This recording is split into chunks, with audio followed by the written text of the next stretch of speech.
Hello my dear student, welcome back to my YouTube channel Subhash study centre. 2025 board exam की तैयारी करने वाले कक्षा 10 के जितने भी मेरे प्यारे बच्चे हैं, आप सभी के लिए आज के इस वीडियो में मैं लेकर के आ चुका हूं सामाजिक विज्ञान विषय का वायरल मॉडल पेपर।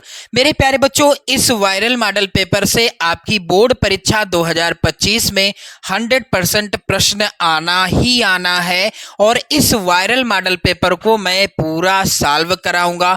एक एक प्रश्न का उत्तर मैं लिखकर आपके लिए प्रिंट कराकर लेकर आ चुका हूं। आप देख सकते हो जिसका नमूना एक एक प्रश्न का उत्तर है। सभी प्रश्नों का आंसर मैं आपको ऐसा समझाने वाला हूं कि सीधा दिमाग में आपके बैठ जाएगा, आपको रटना नहीं पड़ेगा। तो वीडियो को कंप्लीट देखिएगा, क्योंकि आज के इस वीडियो के द्वारा, आज के इस मॉडल पेपर के द्वारा आप जो है बेहतर तैयारी कर सकते हैं 2025 बोर्ड एग्जाम की।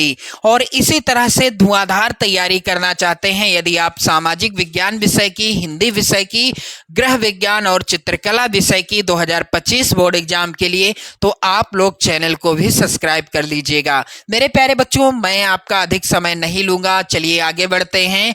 3 घंटे 15 मिनट का समय आपको बोर्ड एग्जाम में मिलेगा और मेरे प्यारे बच्चों 70 अंकों का पूर्णांक रहेगा। क्या रहेगा? पेपर का पूर्णांक 70 अंकों का रहेगा। चलिए, नोट यहां पर है और कोड ये याद रखिएगा, 825 जेबी कोड का मॉडल पेपर है। मेरे प्यारे बच्चों, प्रारंभ के 15 मिनट आपको प्रश्न पत्र पढ़ने के लिए दिए जाएंगे और कुछ निर्देश हैं। पहला है, सभी प्रश्न करना अनिवार्य है। इस प्रश्न पत्र के 2 खंड, खंड आ तथा खंड बा हैं। खंड आ में 1 अंक के 20 बहुविकल्पी प्रश्न हैं, जिनके उत्तर आपको ओएमआर शीट में भरना होगा। मेरे प्यारे बच्चों, खंड आ के प्रत्येक प्रश्न का निर्देश पढ़कर केवल प्रदत्त ओएमआर उत्तर पत्रक पर ही उत्तर देना है। और मेरे प्यारे बच्चों, एक बार आपने ओएमआर शीट में गोला काला कर दिया तो उसको ना तो आप काट सकते हैं, ना ही इरेजर से साफ कर सकते हैं और ना ही उसमें आप व्हाइटनर का प्रयोग ही कर सकते हैं। जैसे मान लो मेरे प्यारे बच्चों, पहला प्रश्न है ये। अब पहले प्रश्न में सही विकल्प है यहां पर सी वाला। आपने गलती से या जल्दबाजी में बी वाला या ए वाला या डी वाला गोला काला कर दिया। अब ना तो आप इसे इस तरह से काट पाएंगे, ना ही इरेजर से साफ कर पाएंगे और ना ही इसमें व्हाइटनर लगा सकते हैं। कुछ नहीं करना, क्योंकि स्पष्ट लिखा है, इसलिए गोला काला करते समय आपको बाखूबी सावधानी का परिचय देना है। चलिए मेरे प्यारे बच्चों, आगे बढ़ते हैं और अगला यहाँ पर निर्देश पढ़ते हैं। प्रश्न के अंक उनके सम्मुख अंकित हैं, यानी कौन सा प्रश्न कितने अंक का है इसका भी विवरण है। चलिए, खंड बा जो होगा 50 अंकों का होगा, जिसमें वर्णनात्मक प्रश्न आएंगे और इस खंड में वर्णनात्मक फर्स्ट टाइप के प्रश्न होंगे और वर्णनात्मक सेकंड टाइप के प्रश्न होंगे तथा मानचित्र से भी संबंधित 2 प्रश्न दिए गए हैं। खंड बा में सभी प्रश्नों के उत्तर एक साथ ही करना होगा।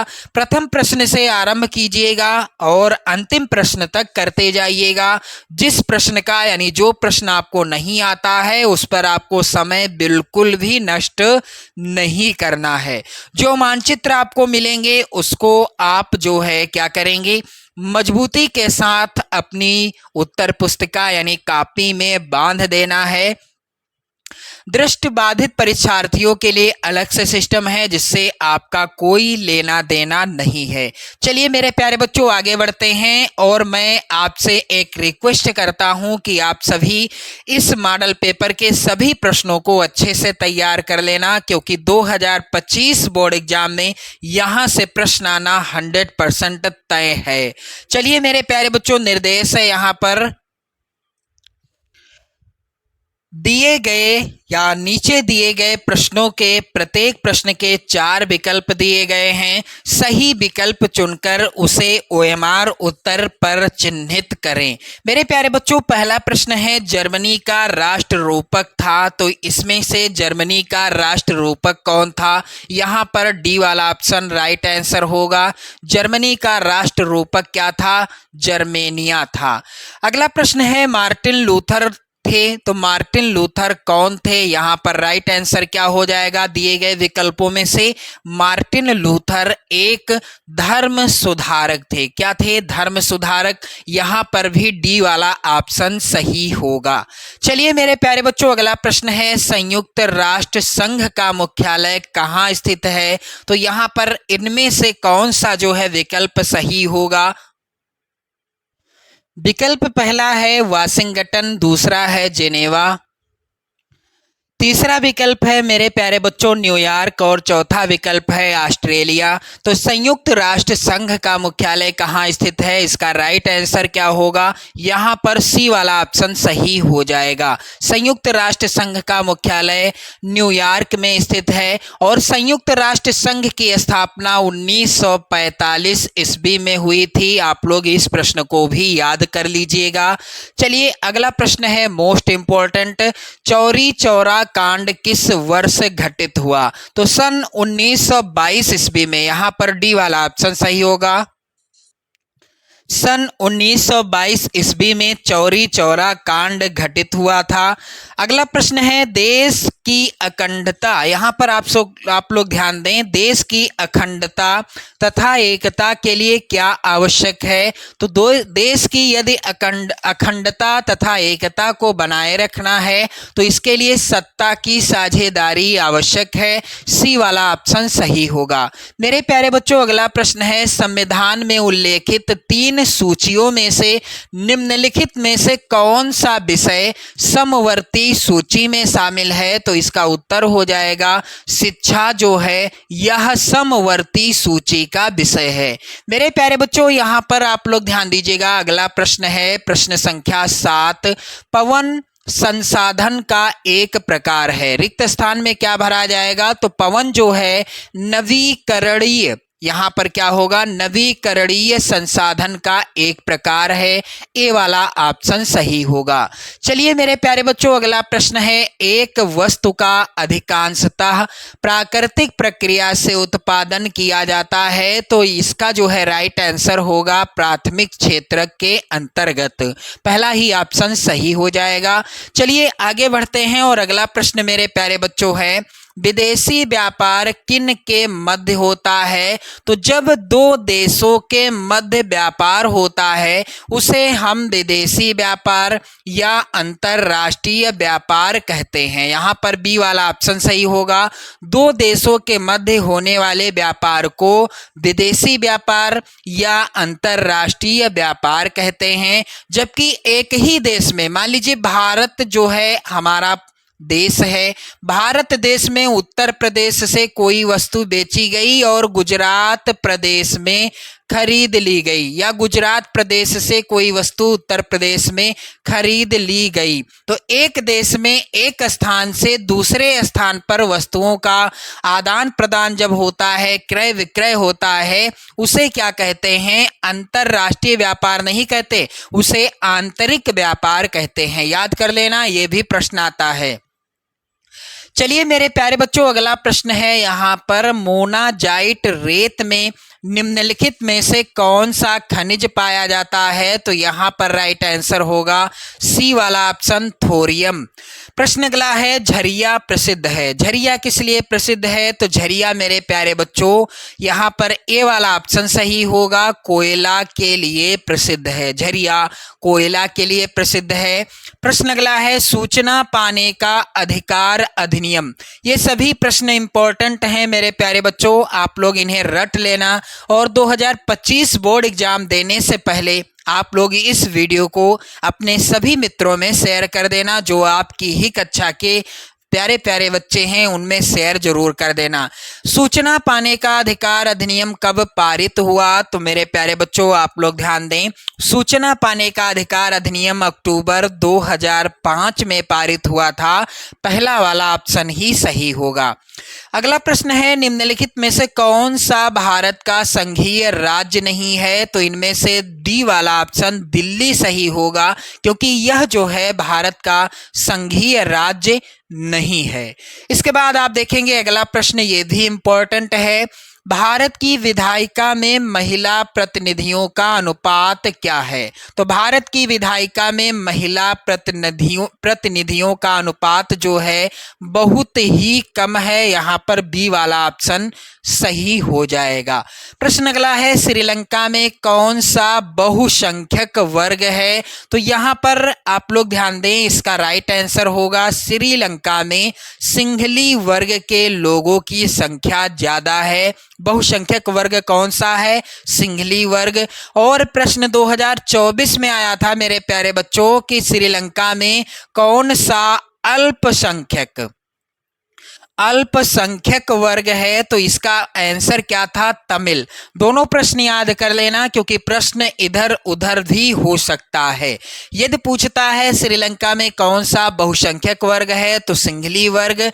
यदि प्रश्न आता है कि श्रीलंका में कौन सा अल्पसंख्यक वर्ग है तो तमिल। मेरे प्यारे बच्चों, चाय की खेती के लिए कौन सी मिट्टी उपयुक्त होती है? तो चाय की खेती के लिए लेटेराइट या लेटराइट मिट्टी उपयुक्त होती है। कपास की खेती के लिए काली मिट्टी उपयुक्त होती है। मैंने आपको ट्रिक बताई थी, का से कपास और का से काली मिट्टी। कपास की खेती के लिए कौन सी मृदा उपयुक्त होती है? काली मृदा उपयुक्त होती है। चलिए आगे बढ़ते हैं और अगला प्रश्न भी आपके सामने लेकर के आते हैं। निम्न में से कौन सी रोपड़ फसल है? दिए गए विकल्पों में से कौन सी फसल है जो रोपड़ फसल के अंतर्गत आती है? यहां पर मेरे प्यारे बच्चों राइट आंसर होगा बी वाला ऑप्शन। गन्ना जो है कैसी फसल है? रोपड़ फसल है।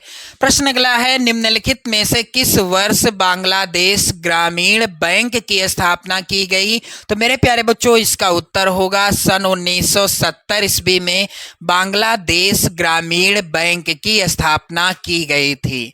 प्रश्न संख्या 19 है, भारत में वायु परिवहन का राष्ट्रीयकरण कब किया गया? मेरे प्यारे बच्चों इसका राइट आंसर होगा वर्ष 1970 होगा या 98 होगा। 70 तो ऑप्शन में नहीं है, यहाँ पर डी वाला ऑप्शन सही होगा। वर्ष 1998 ईस्वी में भारत में वायु परिवहन का राष्ट्रीयकरण किया गया। अगला प्रश्न है, विश्व व्यापार संगठन का मुख्यालय कहाँ है? तो ये मेरे प्यारे बच्चों जेनेवा में है। और संयुक्त राष्ट्र संघ का मुख्यालय कहाँ है? न्यूयॉर्क में है। संयुक्त राष्ट्र संघ की स्थापना 1945 ईस्वी में हुई थी। और विश्व व्यापार संगठन की स्थापना कब हुई थी? 1 जनवरी 1995 ईस्वी में हुई थी। आप लोग दोनों प्रश्नों को याद कर लेना, दोनों प्रश्न बहुत ही ज्यादा इंपॉर्टेंट हैं। तो ये हो गए 20 बहुविकल्पी प्रश्न जिनका आंसर आपको क्रमशः OMR सीट में भरना है। प्रश्न संख्या 1 से प्रश्न संख्या 20 तक का उत्तर गोला काला करके भरना है। मेरे प्यारे बच्चों आगे बढ़ते हैं और अगला प्रश्न यहाँ पर आप सभी के लिए बहुत ही तड़कता भड़कता हुआ, जो कि खंड बा में है, वर्णनात्मक फर्स्ट टाइप के प्रश्न, जो कि जिनका आंसर आपको लिखना है 80 शब्दों में और प्रत्येक प्रश्न आएगा 4 नंबर का। बहुत ही ज्यादा इंपॉर्टेंट प्रश्न है 2025 बोर्ड एग्जाम के लिए। बस इतने ही प्रश्न तैयार कर लो, 100% की गारंटी मेरे प्यारे बच्चों है कि यहां से प्रश्न आना बिल्कुल तय है। चलिए यहाँ पर पहला प्रश्न है, पूना पैक्ट पर किसके हस्ताक्षर हुए? उसकी 2 शर्तें लिखिए। चलिए इसका उत्तर क्या हो जाएगा? आप लोग ध्यान दें, एक एक प्रश्न का उत्तर मैं लेकर के आया हूं आप सभी के लिए। तो वीडियो को बिल्कुल कंप्लीट देखेंगे आप सभी लोग, क्योंकि ये सभी प्रश्न आपकी बोर्ड परीक्षा के लिए बहुत ही ज्यादा इंपॉर्टेंट हैं। मैं बार बार कहता हूं और एक बार और भी मैं आपसे कहता हूं। तो चलिए मेरे प्यारे बच्चों इसका उत्तर क्या हो जाएगा? प्रश्नोत्तर संख्या 1 का उत्तर क्या हो जाएगा? पूना पैक्ट। यहां पर आप लोग ध्यान दें, पूना पैक्ट पर गांधी जी और डॉक्टर भीमराव अंबेडकर के हस्ताक्षर हुए। सितंबर 1932 में हुए पूना पैक्ट की 2 शर्तें निम्नलिखित थी। कौन कौन सी? पहली शर्त क्या थी? अंबेडकर जी के द्वारा दलितों के लिए अलग निर्वाचन क्षेत्र की मांग को वापस लेना। दूसरी शर्त थी दलित वर्गों को प्रांतीय एवं केंद्रीय विधायी परिषदों में आरक्षण दिया जाना। तो ये हो गया इसका उत्तर। चलिए अगला प्रश्न है, ईस्ट इंडिया कंपनी के नियंत्रण का बुनकरों पर क्या प्रभाव पड़ा? मेरे प्यारे बच्चों, इसका उत्तर आपको कैसे लिखना है? प्रश्नोत्तर संख्या 1 का अथवा। ईस्ट इंडिया कंपनी ने बुनकरों पर नियंत्रण रखने के लिए गुमास्तों को नियुक्त किया था। इससे पहले आपूर्ति सौदागर अक्सर बुनकर गांव में ही रहते थे और बुनकरों से उनके नज़दीकी संबंध भी होते थे। वे बुनकरों की ज़रूरत का ख्याल रखते थे और संकट के समय उनकी मदद भी करते थे। नए गुमास्ता बाहर के लोग थे, उनका गांव से पुराना सामाजिक संबंध नहीं था। वे दंभपूर्ण व्यवहार करते थे, सिपाहियों व चारपाइयों को लेकर आते थे, सिपाहियों या व चपरासियों को लेकर आते थे और माल समय पर तैयार न होने की स्थिति में बुनकरों को सजा भी देते थे। सजा के तौर पर बुनकरों को अक्सर पीटा जाता था और कोड़े बरसाए जाते थे। इस स्थिति में बुनकर ना तो दाम पर मोल भाव कर सकते थे और ना ही किसी और को माल बेच सकते थे। उन्हें कंपनी से जो कीमत मिलती थी वह बहुत कम थी। वह कर्जों की वजह से वह कर्जों की वजह से कंपनी से बंधे हुए थे। कई स्थानों पर कंपनी और उसके अफसरों का विरोध करते हुए गांव के व्यापारियों के साथ मिलकर बुनकरों ने बगावत कर दी। कुछ समय बाद अधिकांश बुनकरों ने कर्जा लौटाने से मना भी कर दिया। उन्होंने करघे बंद कर दिए और खेतों में मजदूरी करने लगे। तो ये प्रभाव पड़ा था। चलिए अगला प्रश्न है मेरे प्यारे बच्चों, सत्ता की साझेदारी लोकतंत्र की आत्मा है, इस कथन की विवेचना कीजिए। बहुत ही ज्यादा इंपॉर्टेंट प्रश्न है मेरे प्यारे बच्चों। चलिए इसका उत्तर क्या होगा? प्रश्नोत्तर संख्या 2 का उत्तर, सत्ता की साझेदारी जरूरी है क्योंकि विभिन्न सामाजिक समूहों के बीच टकराव का अंदेशा कम हो जाता है। ये सामाजिक टकराव हिंसा और राजनीतिक अस्थिरता का रूप ले लेते हैं। इसलिए सत्ता में हिस्सा दे देना राजनीतिक व्यवस्था के स्थायित्व के लिए अच्छा है। यानी सत्ता में सबको हिस्सा देना चाहिए ताकि सत्ता जो है बरकरार बनी रहे। बहुसंख्यक समुदाय की इच्छा को बाकी सभी पर थोपना देश की अखंडता के लिए भी घातक हो सकता है। इसलिए सत्ता की साझेदारी जरूरी है। सत्ता, यहाँ पर सत्ता होगा, थोड़ा सा मिसप्रिंट है, का बंटवारा लोकतांत्रिक व्यवस्थाओं के लिए ठीक है। इसके पक्ष में एक अन्य बात कही जा सकती है तथा वह बात कहीं अधिक गहरी है। सत्ता की साझेदारी वास्तव में लोकतंत्र की आत्मा है।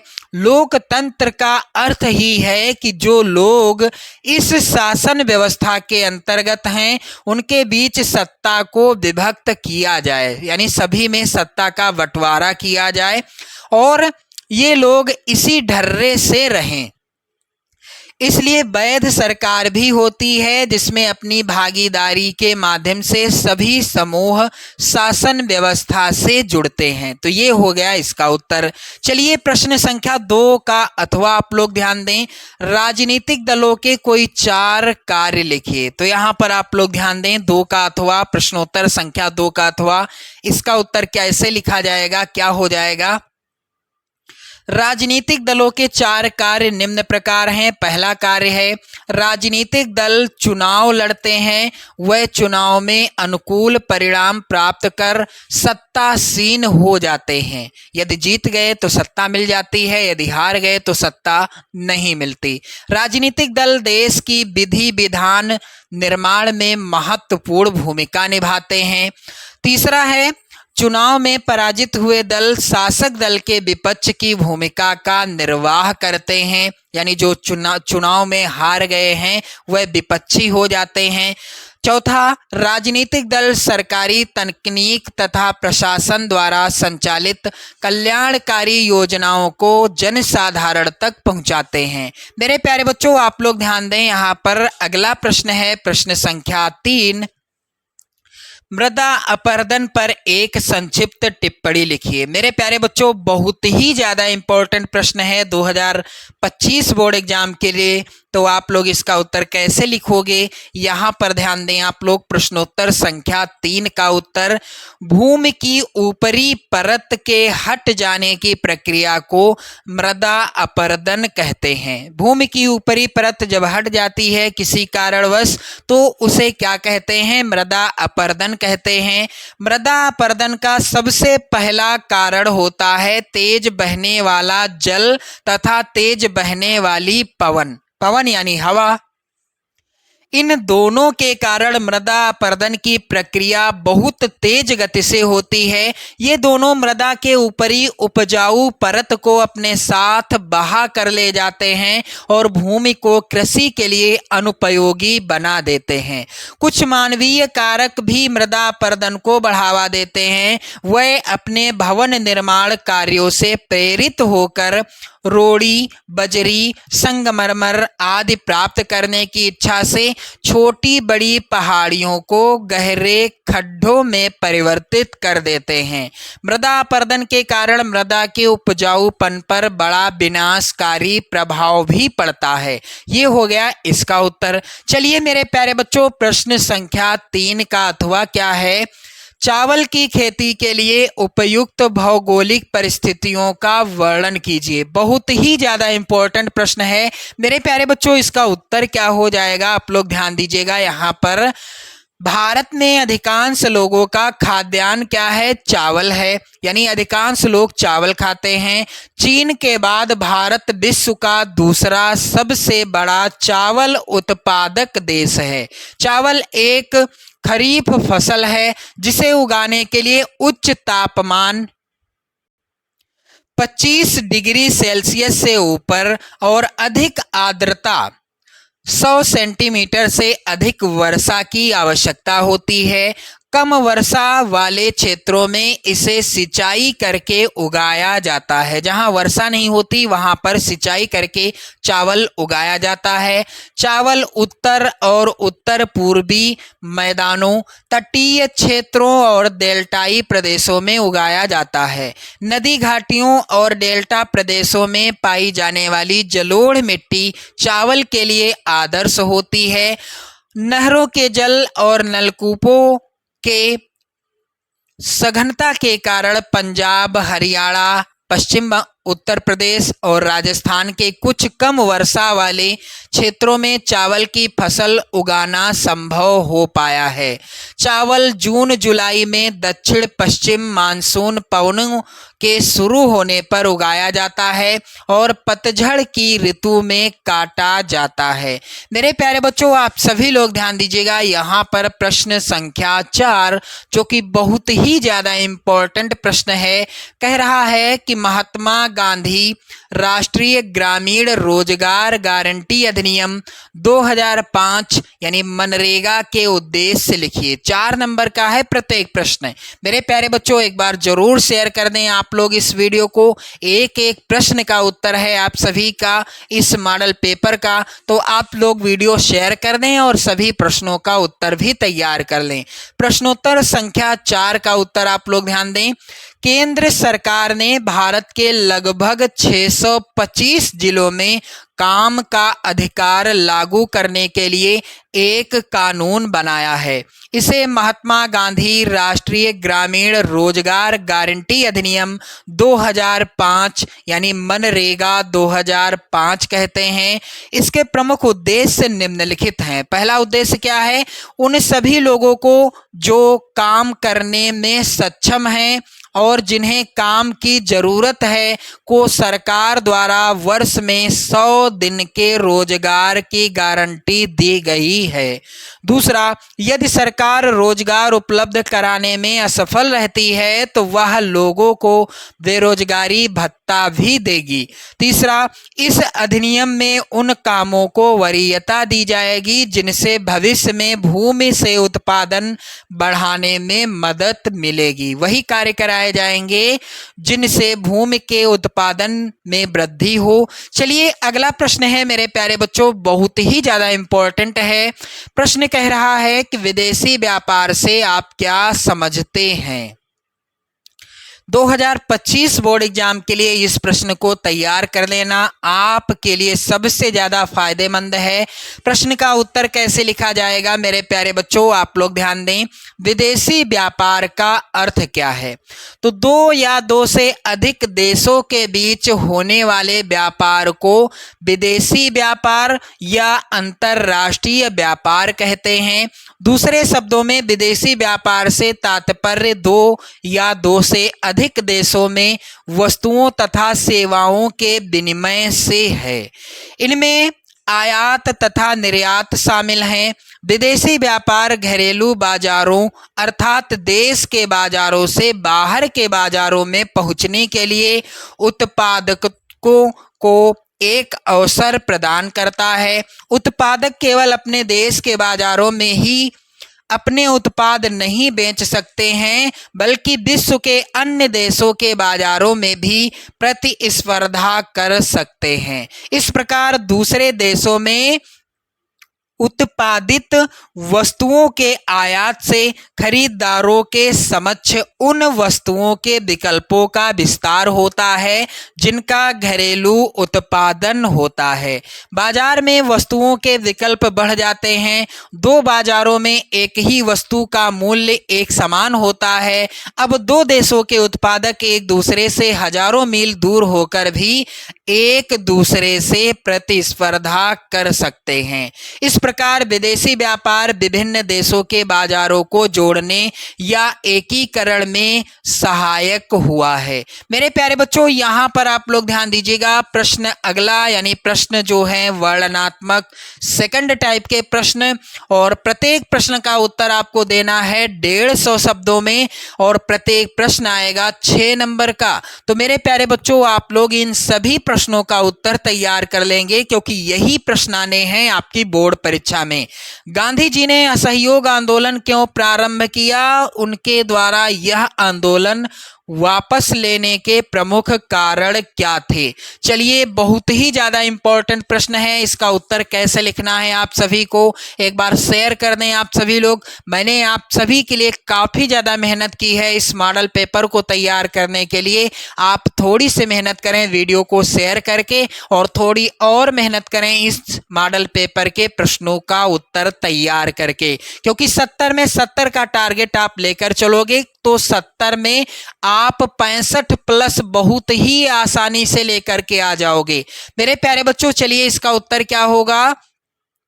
प्रश्नोत्तर संख्या 5 का उत्तर आप लोग ध्यान दें। यहाँ पर कांग्रेस में महात्मा गांधी के नेतृत्व में 1920 कांग्रेस ने महात्मा गांधी के नेतृत्व में 1920 में असहयोग आंदोलन शुरू करने का निर्णय लिया। यह एक क्रांतिकारी कदम था। कांग्रेस ने पहली बार सक्रिय कार्यवाही अपनाने का निश्चय किया। इस क्रांतिकारी परिवर्तन के अनेक कारण थे। अब तक महात्मा गांधी ब्रिटिश सरकार की न्यायप्रियता में विश्वास करते थे और उन्होंने प्रथम विश्व युद्ध में ब्रिटिश सरकार को पूरा सहयोग भी दिया था, किंतु जलियांवाला बाग नरसंहार, पंजाब में मार्शल लॉ और हंटर कमेटी की जांच में उनका अंग्रेजों के न्याय से विश्वास उठ गया। उन्होंने अनुभव किया कि अब पुराने तरीके छोड़ने होंगे। कांग्रेस से उदारवादियों के अलग हो जाने के बाद कांग्रेस पर पूरी तरह से गर्मपंथियों का नियंत्रण हो गया। उधर तुर्की और मिस्र राष्ट्रों में सेवर्स की संधि की कठोर शर्तों से मुसलमान भी रुष्ट थे। देश में अंग्रेजों के प्रति बड़ा असंतोष था। महात्मा गांधी ने मुसलमानों के खिलाफत आंदोलन में उनका साथ दिया तथा असहयोग आंदोलन छेड़ने का विचार किया। सितंबर 1920 में कलकत्ता में लाला लाजपत राय की अध्यक्षता में कांग्रेस के विशेष अधिवेशन में महात्मा गांधी ने असहयोग आंदोलन का प्रस्ताव रखा। CR दास, BCG पाल, एनी बेसेंट, जिन्ना और मालवीय जी ने इसका विरोध किया, लेकिन दिसंबर 1920 में कांग्रेस के नियमित अधिवेशन में असहयोग का प्रस्ताव बहुमत से पारित हो गया तथा विरोधियों ने भी इस प्रस्ताव का समर्थन किया कि असहयोग आंदोलन शुरू करना चाहिए। इस आंदोलन के मुख्य बिंदु क्या थे? खिताबों तथा मानव पदों का त्याग, स्थानीय निकायों में नामजदगी वाले पदों से इस्तीफा, सरकारी दरबारों या सरकारी अफसरों के सम्मान में आयोजित उत्सवों में भाग न लेना, बच्चों को स्कूलों से हटा लेना, अदालतों का बहिष्कार, फौज में भर्ती का बहिष्कार आदि। असहयोगियों के लिए अहिंसा तथा सत्य का पालन करना आवश्यक था। गांधी जी को विश्वास था कि इस आंदोलन से 1 वर्ष में स्वराज की प्राप्ति हो जाएगी। इस आंदोलन का भारतीय जनता पर गहरा प्रभाव पड़ा। विदेशी वस्तुओं की होली जलाई गई। बहुत से छात्रों ने स्कूलों तथा कॉलेजों का बहिष्कार किया। महात्मा गांधी ने केसरे हिंद का खिताब छोड़ दिया। 13 नवंबर 1921 को प्रिंस ऑफ वेल्स के भारत आगमन के समय बम्बई यानी मुंबई में हड़ताल रखी गई। ब्रिटिश सरकार ने इस आंदोलन को कुचलने के लिए व्यापक दमन चक्र चलाया। महात्मा गांधी के अलावा सभी कांग्रेसी नेताओं को गिरफ्तार कर लिया गया। चौरी चौरा की एक अप्रिय घटना के कारण महात्मा गांधी ने इस आंदोलन को 1922 ईस्वी में वापस ले लिया। मेरे प्यारे बच्चों, यहाँ पर अगला प्रश्न मोस्ट इम्पोर्टेंट है।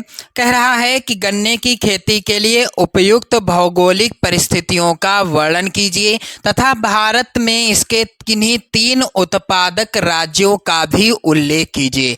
मेरे प्यारे बच्चों, इसका उत्तर क्या हो जाएगा? प्रश्नोत्तर संख्या 5 का। अथवा आप लोग यहाँ पर ध्यान दीजिएगा, गन्ना एक उष्ण और उपोष्ण कटिबंधीय फसल है। यह फसल 21 डिग्री सेल्सियस से 27 डिग्री सेल्सियस तापमान और 75 सेंटीमीटर से 100 सेंटीमीटर वार्षिक वर्षा वाली उष्ण और आर्द्र जलवायु में बोई जाती है। कम वर्षा वाले क्षेत्रों में सिंचाई की आवश्यकता होती है। इसे अनेक मिट्टियों में उगाया जा सकता है। इसके लिए बुआई से लेकर कटाई तक काफ़ी शारीरिक श्रम की आवश्यकता होती है, यानी मेहनत बहुत अधिक होती है। गन्ने की फसल में गन्ना चीनी, गुड़ और खांडसारी और सीरा बनाने के काम आता है। उत्तर प्रदेश, महाराष्ट्र, कर्नाटक, तमिलनाडु, आंध्र प्रदेश, तेलंगाना, बिहार, पंजाब और हरियाणा गन्ना के मुख्य उत्पादक राज्य हैं। मेरे प्यारे बच्चों, प्रश्न यहाँ पर अगला है, संघवाद क्या है? इसकी प्रमुख विशेषताएं बताइए। बहुत ही ज़्यादा इम्पोर्टेंट प्रश्न है। चलिए इसका उत्तर आपको कैसे लिखना है और उत्तर होगा क्या? संघवाद एक ऐसी शासन व्यवस्था है जिसमें शासन की शक्तियों का बंटवारा केंद्रीय सरकार तथा प्रांतीय सरकारों के बीच कर दिया जाता है। भारत में 2 स्तरीय संघीय व्यवस्था है, संघ सरकार और राज्य सरकारें। भारतीय संघात्मक शासन की प्रमुख विशेषताएं इस प्रकार से हैं। सबसे पहली विशेषता है केंद्रीय संघवाद।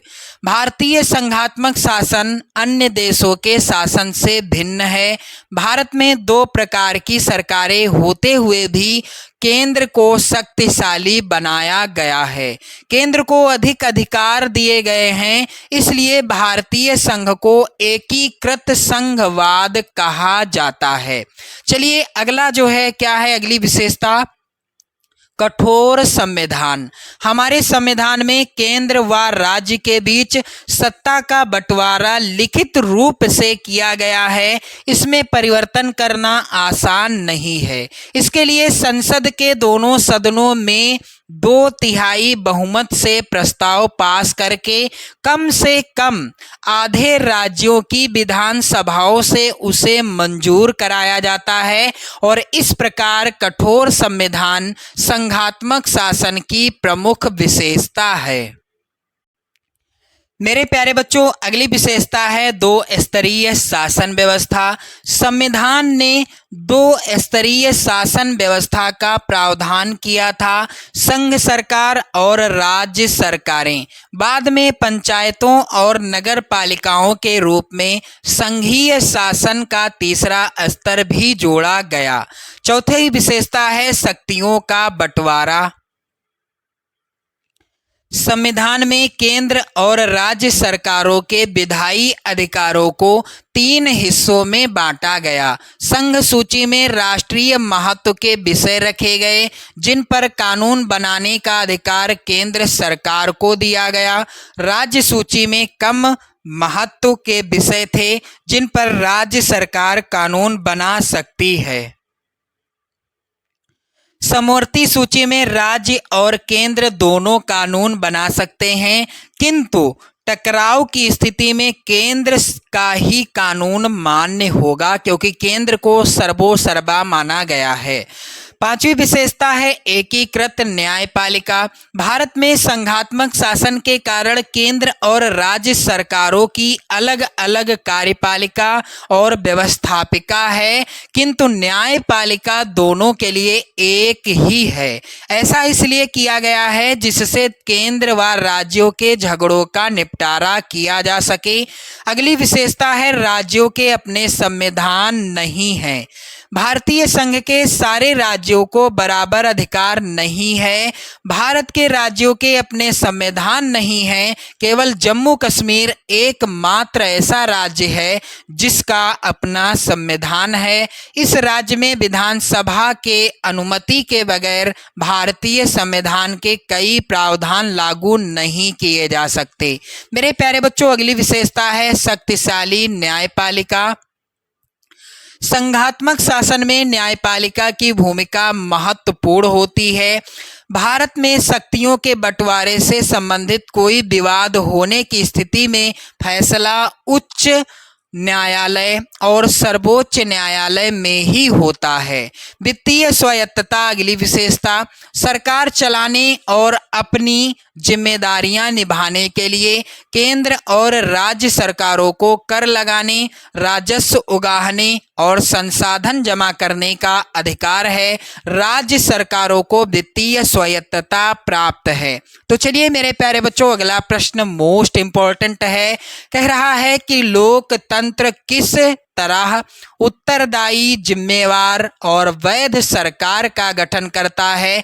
चलिए इस प्रश्न का भी उत्तर आप लोग देख लें। यहाँ पर कैसे लिखना है आप लोगों को, क्योंकि ये प्रश्न भी आपकी बोर्ड परीक्षा 2025 के लिए सबसे ज़्यादा इम्पोर्टेंट हैं और मैंने उन्हीं प्रश्नों को इस मॉडल पेपर में शामिल किया है जो आपकी बोर्ड परीक्षा 2025 के लिए सबसे ज़्यादा महत्वपूर्ण हैं। चलिए प्रश्नोत्तर संख्या 6 का अथवा इसका उत्तर क्या होगा, कैसे लिखना है आप लोगों को। लोकतांत्रिक शासन व्यवस्था उत्तरदायी और वैध शासन का गठन करती है। निम्नलिखित तत्वों से इसे समझा जा सकता है। पहला है तत्व सूचना का अधिकार। लोकतांत्रिक देशों में नागरिकों को सरकार तथा उसके काम काज के बारे में जानकारी पाने का अधिकार प्राप्त है। यदि कोई नागरिक यह जानना चाहे कि फैसले लेने में नियमों का पालन हुआ है या नहीं तो वह इसका पता कर सकता है। उसे यह न सिर्फ जानने का अधिकार है बल्कि उसके पास इसके साधन भी उपलब्ध हैं। दूसरा है स्वतंत्र और निष्पक्ष चुनाव। सभी लोकतांत्रिक देशों में एक निश्चित अवधि के बाद चुनाव कराए जाते हैं। यह चुनाव निष्पक्ष होते हैं। सभी दल स्वतंत्र रूप से अपने उम्मीदवारों को खड़ा करते हैं और मतदाता अपनी इच्छानुसार किसी को भी चुन सकते हैं। यह प्रतिनिधि जनता के प्रति उत्तरदायी होते हैं और जनता की इच्छा पर्यंत अपने पद पर बने रहते हैं। यदि जनता चाहे तो उनका पद ले भी सकती है, यानी अगले चुनाव में उनको वोट ना देकर किसी अन्य को उस पद पर आसीन कर सकती है। अगला है यहाँ पर कानूनों पर खुली चर्चा। लोकतांत्रिक देशों में सरकार जो भी कानून बनाती है वह एक लंबी प्रक्रिया के बाद बनता है। उस पर पूरी बहस तथा विचार विमर्श किया जाता है, फिर उसे जनता के समक्ष रखा जाता है। इसलिए इस बात की संभावना होती है कि लोग उसके फैसलों को मानेंगे और वह ज़्यादातर प्रभावी होंगे।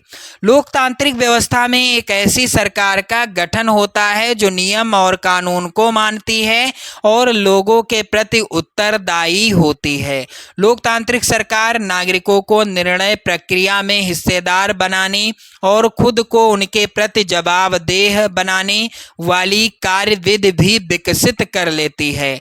इस प्रकार लोकतांत्रिक शासन व्यवस्था निश्चित रूप से अन्य शासनों से बेहतर है। यह वैध शासन व्यवस्था है, इसलिए पूरी दुनिया में लोकतंत्र के विचार के प्रति समर्थन का भाव है। चलिए मेरे प्यारे बच्चों, यहाँ पर अगला प्रश्न मोस्ट इम्पोर्टेंट है आपकी बोर्ड परीक्षा 2025 के लिए। प्रश्न है, भूक्षरण से आप क्या समझते हैं? इसे रोकने के लिए कोई 4 उपाय बताइए। चलिए प्रश्नोत्तर संख्या 7 का उत्तर क्या हो जाएगा, आप लोग ध्यान दें। मृदा अपरदन या भूक्षरण भूमि की उर्वरा शक्ति को समाप्त कर देता है, यानी भूमि की उर्वरा शक्ति मृदा अपरदन या भूक्षरण के द्वारा समाप्त हो जाती है और वह कृषि कार्य हेतु अनुपयुक्त हो जाती है, यानी कृषि करने योग्य नहीं रहती भूमि। अतः मृदा अपरदन को रोकना आवश्यक है, जिसके लिए निम्न उपाय किए जा सकते हैं। पहला उपाय है मेखला बनाकर। पेड़ों को कतारों में लगाकर रक्षक मेखला बनाना भी पवनों की गति को कम करता है, यानी हवाओं की गति को कम करता है। इन रक्षक पट्टियों का पश्चिमी भारत में रेत के टीलों के स्थायीकरण में महत्वपूर्ण योगदान रहा है, यानी इन रक्षक पट्टियों का प्रयोग करके पश्चिम भारत में रेत के जो टीले बने हैं उनको एक जगह रोका गया है, क्योंकि तेज हवाओं से ये टीले एक जगह से उड़कर दूसरे स्थान पर चले जाया करते थे। दूसरा है उपाय बांध का निर्माण करके। नदियों पर बांध बनाकर जल के वेग को कम करके मृदा अपरदन को रोका जा सकता है। तीसरा है मेरे प्यारे बच्चों पशुचारण पर प्रतिबंध लगाकर। पशुचारण पर प्रतिबंध लगाकर तथा कृषि प्रणाली में सुधार करके भी मृदा अपरदन को नियंत्रित किया जा सकता है। चौथा है वृक्षारोपण के द्वारा। तो वृक्षारोपण या काफी मात्रा में पेड़ लगाने से मृदा अपरदन की प्रक्रिया रोकी जा सकती है। पेड़ों को बंजर भूमि तथा पहाड़ी ढालों पर लगाना अधिक लाभदायक सिद्ध होता है। इस ढंग से वायु अपरदन को भी रोका जा सकता है। चलिए मेरे प्यारे बच्चों, प्रश्न संख्या 7 का अथवा जो कि इस प्रकार से है। मेरे प्यारे बच्चों, प्रश्न संख्या 7 अथवा है, परिवहन तथा संचार के साधन किसी देश की जीवन रेखा तथा अर्थव्यवस्था क्यों कहे जाते हैं? चलिए इसका उत्तर आपको कैसे लिखना है। प्रश्नोत्तर संख्या 7 का अथवा बहुत ही ज़्यादा इम्पोर्टेंट प्रश्न है मेरे प्यारे बच्चों। इसका उत्तर क्या हो जाएगा? वस्तुओं, सेवाओं तथा लोगों को एक स्थान से दूसरे स्थान तक ले जाना परिवहन कहलाता है। यह परिवहन 3 महत्वपूर्ण क्षेत्रों से किया जाता है, स्थल के द्वारा, जल के द्वारा और वायु, यानी स्थल पर, जल में और वायु में। संचार के साधन, यहाँ पर संचार होगा, के साधन वह साधन हैं जिनका प्रयोग एक स्थान से दूसरे स्थान तक संदेश भेजने के लिए किया जाता है। ये दोनों ही किसी देश की जीवन रेखा कहे जाते हैं, क्योंकि एक देश के विकास की गति वस्तुओं तथा सेवाओं के उत्पादन के साथ उनके एक स्थान से दूसरे स्थान तक वहन की सुविधा पर भी निर्भर करता है। इसलिए सक्षम परिवहन के साधन तीव्र विकास हेतु पूर्व अपेक्षित हैं। दूसरा, भारत अपने विशाल आकार, विविधताओं, भाषाई तथा सामाजिक व सांस्कृतिक बहुलताओं के बावजूद संसार के सभी क्षेत्रों से सुचारू रूप से जुड़ा है। इसका कारण अच्छे परिवहन तथा संचार के साधन हैं। तीसरा, सक्षम व तीव्र गति वाले परिवहन से आज संसार एक बड़े गांव में परिवर्तित हो गया है। परिवहन का यह विकास संचार साधनों के विकास की सहायता से ही संभव हो सका है। चौथा है, युद्ध के समय इन साधनों का महत्व बहुत बढ़ जाता है। इनके द्वारा सारा देश रक्षा सेनाओं की सहायता में कटिबद्ध हो जाता है। हथियारों, गोला बारूद तथा रसद पहुंचाने का काम आसान हो जाता है। इसलिए परिवहन किसी भी देश की जीवन रेखा कहे जाते हैं, संचार भी किसी भी देश की जीवन रेखा कहे जाते हैं। चलिए मेरे प्यारे बच्चों, अगला प्रश्न है, विकास की अवधारणा क्या है? सामान्यतः इसमें किन घटकों को सम्मिलित किया जाता है? बहुत ही ज़्यादा इम्पोर्टेंट प्रश्न है मेरे प्यारे बच्चों।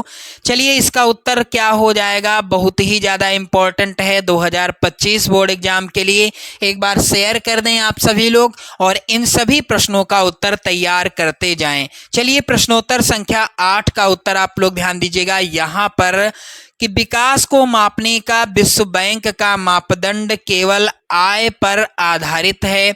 इस मापदंड की अनेक सीमाएं हैं।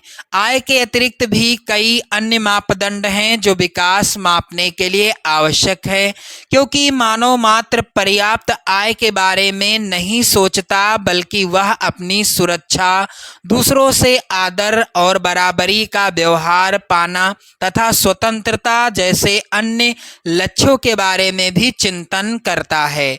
यूएनडीपी द्वारा प्रकाशित मानव विकास रिपोर्ट में विकास के लिए निम्नलिखित मापदंड अपनाए गए। पहला, लोगों का स्वास्थ्य। बिल्कुल सही बात है मेरे प्यारे बच्चों। मानव विकास का प्रमुख मापदंड है स्वास्थ्य या दीर्घायु। विभिन्न देशों के लोगों की जीवन प्रत्याशा जितनी अधिक होती है या होगी, वह मानव विकास की दृष्टि से उतना ही अधिक विकसित देश माना जाएगा। जिस देश में स्वस्थ व्यक्ति होंगे, जिनकी जीवन प्रत्याशा अधिक होगी, वह जो है वह देश विकसित देश माना जाएगा। अगला है मेरे प्यारे बच्चों शैक्षिक स्तर। मानव विकास का दूसरा प्रमुख मापदंड शैक्षिक स्तर है। किसी देश में साक्षरता की दर जितनी ज़्यादा होगी, वह उतना ही विकसित माना जाएगा, और यह दर यदि कम होगी तो देश को अल्प विकसित कहा जाएगा। तीसरा है प्रति व्यक्ति आय। मानव विकास का तीसरा मापदंड है प्रति व्यक्ति आय। जिस देश में प्रति व्यक्ति आय अधिक होगी, उस देश में लोगों का जीवन स्तर भी अच्छा होगा, और अच्छा जीवन स्तर विकास की पहचान है। जिन देशों में लोगों की प्रति व्यक्ति आय कम होगी, यानी व्यक्तियों की आमदनी कम होगी, लोगों का जीवन स्तर भी अच्छा नहीं होगा, ऐसे देश को विकसित देश नहीं माना जा सकता। चलिए मेरे प्यारे बच्चों, यहाँ पर अंतिम प्रश्न है, जो दीर्घ उत्तरी प्रश्न है, अंतिम प्रश्न है यहाँ पर अथवा में है, उपभोक्ता के अधिकारों की व्याख्या कीजिए। बहुत ही ज्यादा इंपॉर्टेंट प्रश्न है। चलिए इसका उत्तर आप लोग ध्यान दें। यहाँ पर प्रश्नोत्तर संख्या 8 अथवा का उत्तर क्या होगा? उपभोक्ताओं के अधिकारों का वर्णन 1986 के उपभोक्ता सुरक्षा कानून में तथा 1991 और 1993 के संशोधनों में किया गया। उपभोक्ताओं के मुख्य अधिकार निम्नलिखित हैं। सबसे पहला अधिकार है सुनवाई का अधिकार।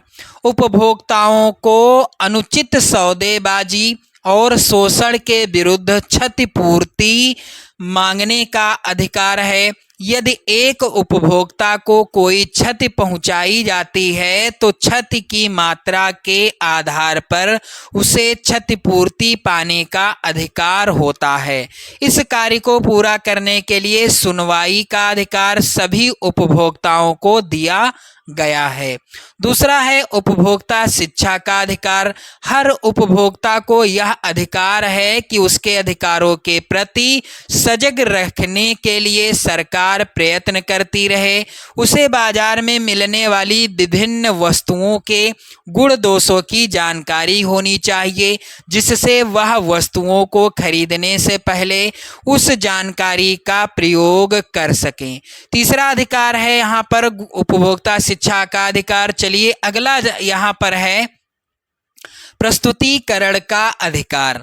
हर उपभोक्ता को यह अधिकार है कि वह विभिन्न संस्थाओं एवं संगठनों के सामने अपनी समस्याओं को प्रस्तुत कर सके तथा यह संगठन उसे उसकी समस्याओं के समाधान में मदद कर सकें। अब यहाँ पर चौथा अधिकार है सुरक्षा का अधिकार। उपभोक्ताओं को यह अधिकार दिया गया है कि वह ऐसी सभी वस्तुओं की बिक्री से अपना बचाव कर सकें जो उनके जीवन और संपत्ति के लिए हानिकारक हो सकती हैं। पांचवा अधिकार है सूचना का अधिकार।